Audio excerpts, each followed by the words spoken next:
state chiedendo, il Napoli può ancora salvarsi, c'è ancora qualche possibilità per quello che mi riguarda? Secondo me sì, però c'è bisogno di fare tutto con calma, però nello stesso tempo andare veloci, perché c'è proprio un problema generale. Allora, io mi sono studiato un po' le partite, eccetera, per vedere chi ha le colpe. Allora, innanzitutto non bisogna dare le colpe ai singoli, per esempio non bisogna dare la colpa solo alla difesa, solo non so, al presidente, pure il presidente, perché pure il presidente fa parte della società. La colpa è di tutti, ok? La colpa è di tutti, perché è colpa di Mario Rui, che quando subisce gol non se ne frega niente, è colpa di Di Lorenzo che non fa il suo ruolo da capitano, è colpa da Osimhen che non riesce mai a finalizzare, come Kvaratskhelia la stessa cosa, come non lo so, Anghissà, Botka che non riescono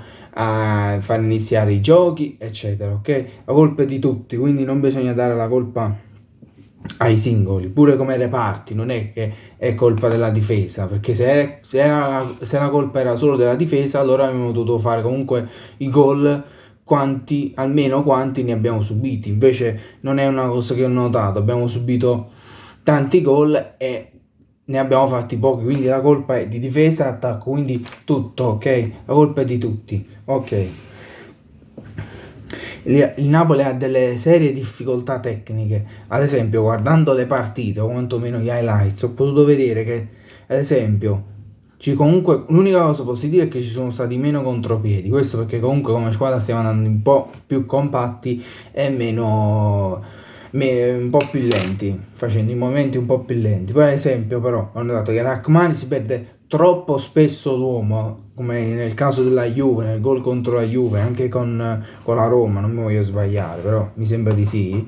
Poi è proprio la difesa in generale, che quando subisce gol sembra che non gliene frega un cazzo, cioè, ed è poi lenta a reagire in generale quando si crea qualche difficoltà appunto difensiva.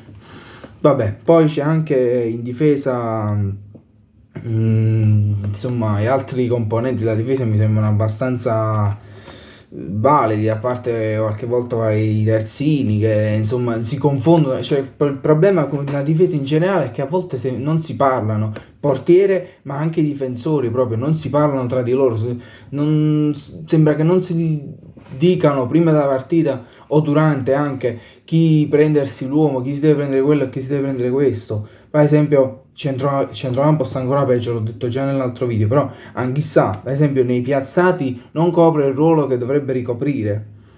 Non copre i centrocampisti avversari, come nel caso dell'Inter. Qui abbiamo subito un gol, un signor gol, però Anghissà là che ci faceva, che c'erano 4 uomini dell'Inter e 5 del Napoli, lui compreso, che ci faceva a fare lì? Così come Caiuste contro, non mi ricordo, contro il Torino? Sì, contro il Torino, scusate, stavo leggendo perché mi sono scritto tutto sul foglio, talmente che erano le cose. Contro il Torino, che anche lui si perde spesso l'uomo, ma in questo caso contro il Torino, sì, contro il Torino copre, arriva in ritardo. Sta in un posto dove non dovrebbe stare, andate a vedere pure voi, sta in un posto dove non c'è nessuno e quindi c'è Kovalenko là che ha tutto lo spazio che vuole. Vabbè. Poi c'è anche un problema proprio di falli subiti, perché è di sfortuna anche, però in quel caso della sfortuna c'è una questione di carsimma, di furbizia che devono fare i giocatori, perché è inaccettabile. Ad esempio contro il Torino sempre, il secondo e il terzo gol, non me lo ricordo nemmeno, il gol di Buongiorno, il terzo, praticamente quello si appoggia su Juan Jesus e fa così, non facendolo saltare e permettendo a lui di saltare. Cioè, si tratta di intelligenza, di furbizia. Jesus, che cazzo stai facendo? Che probabilmente stava sognando, non lo so, perché lui sta così, guarda gli altri e se no, cioè, che cazzo fai? Ok? Poi la gente parla il ritiro, si voleva fare un ritiro per insomma calmare tutti gli animi e per far distrarre tutti i giocatori per poi far rarreglare un po' lo spirito. E la gente dice che è inutile, il ritiro non serve a niente, ma allora trovate voi il metodo per risolvere questa situazione. Cioè, non volete fare il ritmo, sì, il ritiro. Cosa dobbiamo fare allora? Ditelo voi, visto che siete gli scienziati. Cioè, secondo me il ritiro è l'unica cosa che si può fare, almeno per quanto riguarda il meccanismo di inizio di questo ciclo, di questo processo di recupero dei giocatori, perché non è che si fa solo il ritiro e allora è risolto. Dopo il ritiro ci sta anche altro, forse la gente non capisce che dopo il ritiro c'è anche altro. Si deve fare per forza il ritiro, secondo me. Fate bene questo ritiro, poi parlatevi tra di voi quanto tempo volete voi e poi si rifanno degli schemi da zero, perché veramente a volte i giochi sono prevedibili, lenti e sempre gli stessi, capito? Quindi anche su questo bisogna lavorare.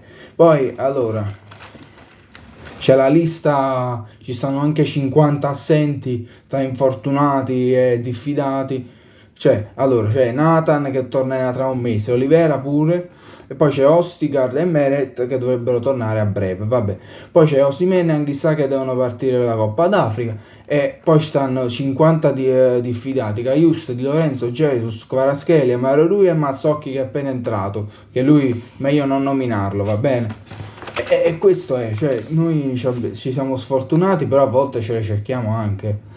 Cioè, non è possibile, poi appunto la colpa è di tutti, poi i giocatori non ci devono rompere il cazzo perché giocano poco, perché ultimamente ho visto veramente tutti, cioè quasi tutti per dire, ho visto veramente tutti giocare, quindi non devono rompere le palle che giocano poco, ok?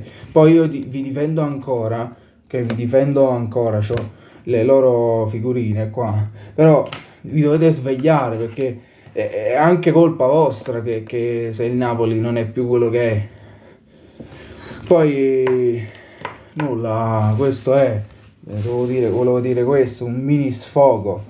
E le partite, ho scritto anche le partite. Allora, col Torino è stata una partita squallida che dico solo questo. Poi c'è stato il Monza che è stata dominata, però siamo stati sfortunati, però almeno questa è stata una delle partite più belle di quest'anno, di questa stagione col Monza.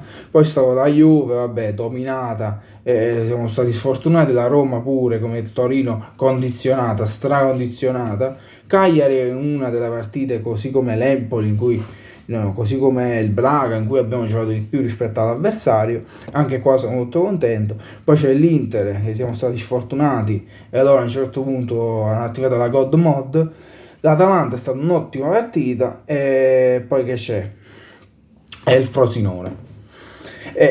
Però io voglio capire, noi ci incazziamo, noi tifosi ci incazziamo perché non riusciamo a capire cosa siamo. Noi vogliamo sapere che cosa siamo, cioè se siamo merda o se siamo una squadra che può provare a raggiungere i risultati. Perché se noi facciamo schifo, ce ne rendiamo conto e ci mettiamo l'anima in pace. Ma se vediamo ad esempio il Real Madrid, con il Real Madrid che facciamo le partite bellissime, allora io mi aspetto che col Frosinone, che con l'Empoli, che col Monza noi almeno ci facciamo valere. Invece, cioè, di queste solo il Monza è stata una partita valevole del Napoli, perché almeno l'importante è vedere il gioco, poi il pareggio, ormai il campionato è finito, quindi noi tifosi vogliamo vedere un gioco, non ce ne frega più niente dei punti ormai praticamente. Vogliamo almeno vedere un gioco, questo è.